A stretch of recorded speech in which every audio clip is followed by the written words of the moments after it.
В Лиге чемпионов сыграны 4 матча 1/8 финала. Обзор первых матчей в нашем видео. ПСЖ Бавария 0-1. Противостояние ПСЖ и Баварии все ждали с огромным интересом, так как обе команды входят в круг основных претендентов на победу в Лиге чемпионов.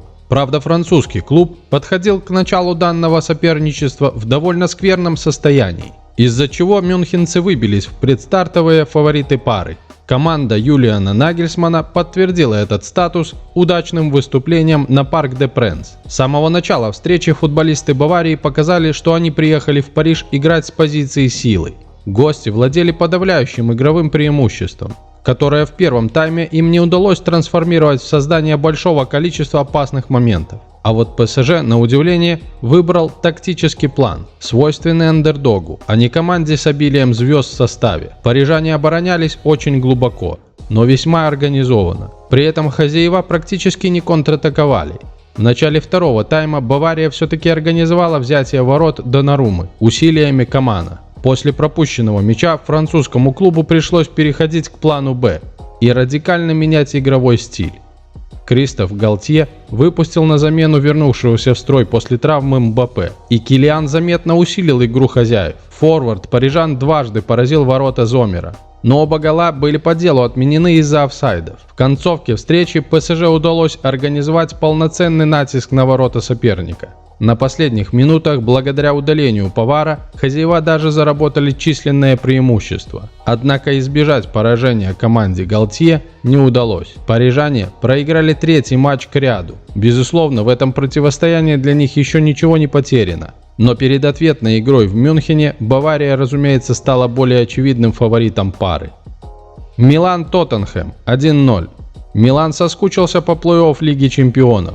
9 лет Россонери не выходили из группы в главном клубном турнире Европы. Нынешний плей-офф совпал с не самым ярким отрезком в истории клуба. У команды в чемпионате Италии были проблемы, но в последнем туре Милан начал их решать, выбираясь из кризиса. А Тоттенхэм, наоборот, сваливался в тяжелую ситуацию после крупного поражения от Лестера. В итоге в игре команд чувствовалось напряжение. Футболисты старались не рисковать. Отсюда в первом тайме случился только один гол, когда Браим Диас в начале встречи открыл счет. После перерыва футбол не преобразился, а возможно стало еще хуже. Милан продолжил держать минимальный перевес, а Тоттенхэм пытался найти себя в атаке.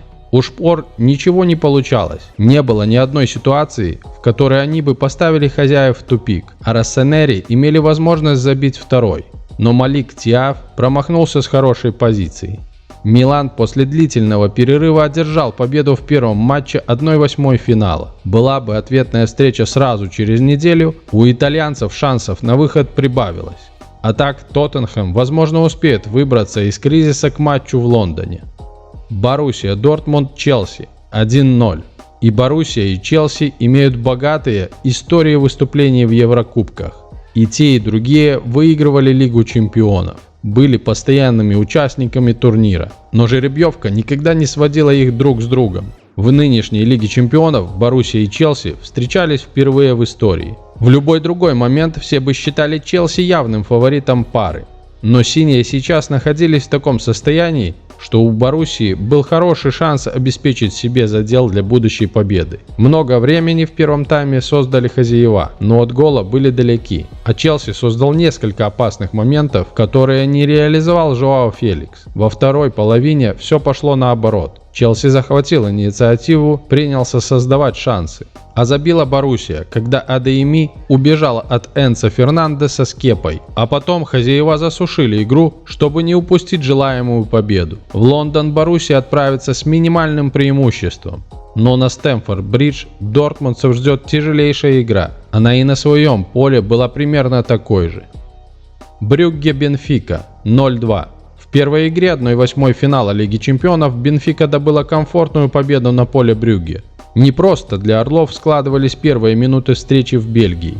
Бьюкенен из убойной позиции не прошил Влаходимоса, а после двух ударов фланга греческий кипер гостей так и не вступил в игру. Вторая половина тайма прошла уже под диктовку команды Роджера Шмидта. Вели партнеров за собой Рафа Силва и Жуау Мариу. Рафа Силва часто угрожал воротам Маньоле. После перерыва Бенфика только упрочило собственный игровой перевес. Жоао Марио реализовал пенальти, заработанный Гонсалу Рамушем, после чего лиссабонцы начали сознанием дела дожимать Брюгге. Помогли гостям свежий Гедеш и Давид Нерес. Последний на финише игры удвоил преимущество орлов после грубой ошибки Майера. Команда Скотта Паркера может занести себе в актив первую четверть игры, но так или иначе игровой успех Бенфики не может быть обжалован. Пишите в комментариях ваш прогноз на ответные матчи этих команд и подписывайтесь на канал, чтобы не пропустить новое видео.